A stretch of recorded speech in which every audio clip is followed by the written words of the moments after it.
Welcome everyone to the Iris Pod Live from the Call Contact Centre Expo. I'm sitting here with our guest today from the CXM magazine, Venesa Mušović Guillaume. Yeah. Thank you so much for joining us. Thank you for inviting me. It's a pleasure.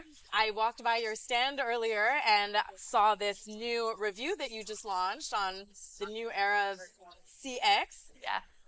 This is your first one, is that right? Yeah, that's right. This is our first printed issue and we launched it in October at the UK Customer Experience Awards, where plenty of our contributors and partners also attended. So it was a perfect moment to launch it, really. We are very proud of it. I think it's so nice. You know, we live in a world of digital where everything is digital, and every now and then, maybe not too much print because, you know, then we end up hoarding and all that. But every now and then it's really nice to see something in print, and what a beautiful edition. Thank you so much. Yeah, so we got very different comments even at this conference today. You know, people were like, everyone is moving to the digital, why did you decide to have this print version now? And we just thought, really, it was not an easy decision. We discussed within the team and we thought like, okay, after the 2 years of the pandemic, where everything went digital, we decided to have something that can feel like a gift in your hands, and also a bit like an evergreen book that you want to put on your shelf and revisit. So this is the whole story behind it, and maybe the next issue won't be printed. We will see. We'll see. How often are you intending to print it?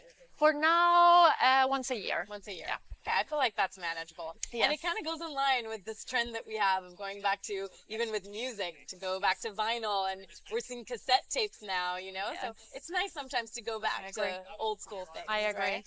Absolutely. So I read in your opening from the editor section of the magazine, my favorite line actually, which says, "Will we ever master the mute button on Zoom?" And it's funny that you mentioned that because we say that Iris Clarity helps you avoid the whole mute-unmute dance. Yes. Tell me more about some of the key topics that you wrote and that you researched and found in this edition. What stood out to you? Yeah, absolutely. So thank you for mentioning that. I remember when I was drafting that intro, and I thought, like, just before that I had a call with a colleague and she started talking, and I say, after 2 years still I'm saying this sentence, you are on mute, you know. I was like, okay, this is not going to change. So we can talk about this a bit later as well, about your technology, because I'm really impressed and I'm happy that I got the opportunity to learn more about your product here. So in the end, this is the point of this conference. But in terms of the magazine, as I mentioned, we wanted to reflect on the past year and what happened to us. So the magazine is quite holistic. We covered a few different pillars. So we don't talk only about customer experience, because it became clear that we cannot observe the CX industry isolated from all the other factors. As you mentioned, sustainability, ecological issue, economical perspective, cultural intelligence, emotional intelligence. Finally, we are seeing this alignment between customer experience and employee experience. We also wanted to challenge some of the emerging technologies, such as the metaverse. Yes. So I really feel like this issue is very unique, and if we were about to publish it just like few months later, it wouldn't be the same. We grabbed the moment, like a momentum, you know, because everything is disrupted, and now we finally have the opportunity to reinvent it, to recreate it. So this issue is an invitation to do that. That's so great. I love that you mentioned the metaverse, because I feel like that's been a big topic of conversation for us, being an audio company and the immersion of the metaverse. And it seems like there's a great opportunity for us, at least as an audio company, there's a great opportunity for the audio immersion of the metaverse, but I still don't see how it translates into customer experience, where, you know, connection is so key. What is your take on that? Like, what have you found that customer experience looks like in the metaverse? Well, I think this is a field that we are yet exploring. First, like, someone passed by our stand and asked, so what is the metaverse? You know, people are What is the metaverse? They're still asking. Oh my, asking, you know, we'll have more metaverses, and it will be interesting to see if in one of these metaverses we really have a good sound and everything is aligned, and then you go to another metaverse and you are completely lost. Right. So I think people will really need your service and you to figure out how will you translate and connect everything. But I'm really skeptical and curious at the same time. It's a good mix. Absolutely, because I think that we need to think of the data protection and age limitation, and also cultural sensitivity, and about the equity and diversity. Like, we really need now a diverse team of people to create the metaverse. We will have only tech people creating it. I think that cannot be good. We need a social scientists, psychologists, we need anthropologists, we need user experience researchers, really to help us understand how to create a human-centered metaverse. Otherwise, we will create something that can harm us, I fear. In what ways? I mean, I agree entirely. But yeah, it's what are the biggest risks, would you say, then? Well, the dehumanization, isolation, because I was thinking if we create a solution that apparently should help us connect better while being in different places, and imagine that that person already has social anxiety, this technology will only help her or him just isolate more, instead of overcome that anxiety. On the other hand, the metaverse could help us if we create, if we collaborate with psychologists to help us overcome the traumas, you know, that's through true. simulated experiences. And I guess we see it already with social media, and just I see it even with younger family members who don't know as well how to interact in person and get so isolated in that world. That is a big risk. Very interesting, very interesting. It's not only for the customer experience field, but also for education purposes and creating communities, and for us to explore our identities in different ways. So I see the potential. Still, I want to be positive, but we should not stop talking about the risks. No, absolutely. So you mentioned tapping into the unknown in here. What does the new era of customer experience look like, other than there's the metaverse, but what are other aspects that you looked into in this issue? Well, as I said, we don't know. It's still unknown. It's still unknown. We have to get comfortable with the unknown, right? Yes, we have to get comfortable, as I said, with the unknown, and really it is an invitation for different experts to join together and to create what will become familiar. I think it is good that we feel like we challenged ourselves and we dare to make familiar unfamiliar.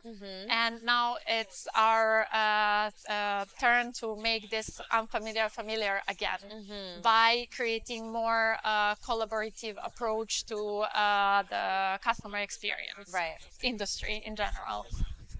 So I don't know if I answered your question. No, absolutely. And we're at this event today and yesterday, seeing all these new technologies being developed for the customer experience, for the agents, for the call centers. It's so interesting. Has anything stood out to you that you've seen in these couple days? Actually, I come from a very different perspective than most of the people, because we are an online publication and I come here as an editor, and my role is to collect stories, to create content, and I'm interested in research. As we talked just before we started recording this podcast on how technology can help us think better, help our brain and our bodies feel better, with isolating the sound. And I really, the highlight of this day for me is when you mentioned that you actually have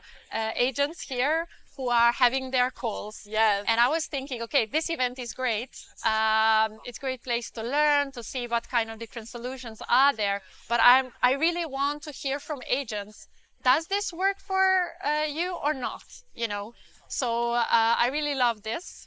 I love that you love it. It's been great to have them here, actually. As Venesa mentioned, we have 2 agents from Ascensos taking live customer calls from our stand, using Iris Clarity to remove the background noise, and we talked to them yesterday. Yes. I love that because we do also want to make sure that our technology is working for the people who we're building it for. Absolutely. And we're building it for, yes, for call centers to improve their business and their KPIs, but we're also building it for the agents to make sure they feel better, because it turns out background noise is detrimental to their mental health and their well-being, and we underestimate the effort that our brains make to understand through the background noise and to make sense of things. So. Absolutely, that's such a good point, because I know that over the past year and a half or 2 years, we're constantly reporting that customer-facing roles are constantly burned out. Yeah. And this is how you help, but also by inviting them to share their voices. And I'm now telling also this to myself and to my team. When we prepare the next CXM review, we want to have agents telling their stories and writing articles. It's not enough to hear from CX professionals. Yeah, really. No, I would love to read that. That sounds great. It is really nice to hear from the people that we're serving. This is the switch that we want to see, like creating a new familiar.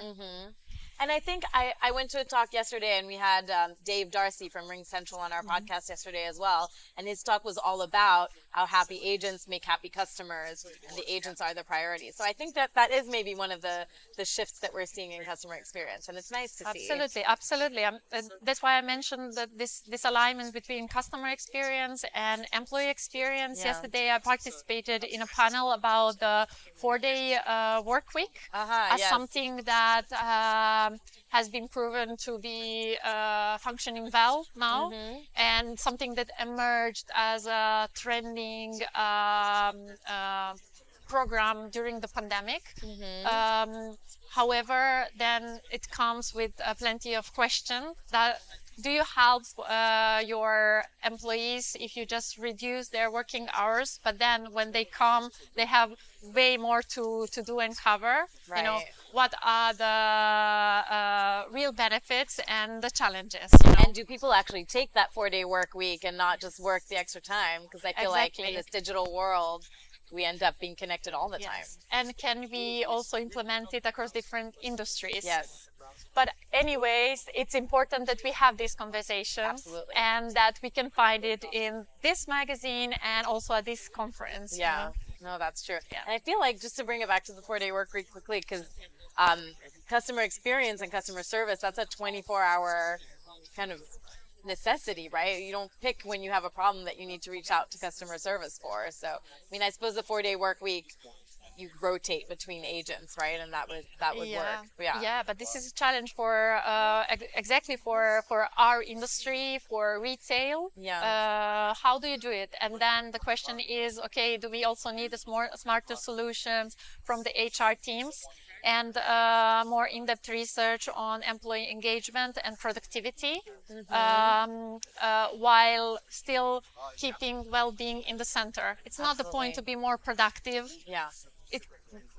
The point is to have autonomy, ownership, and flexibility. Right. So if we can offer this both to our employees and customer, I think this is a it's all connected.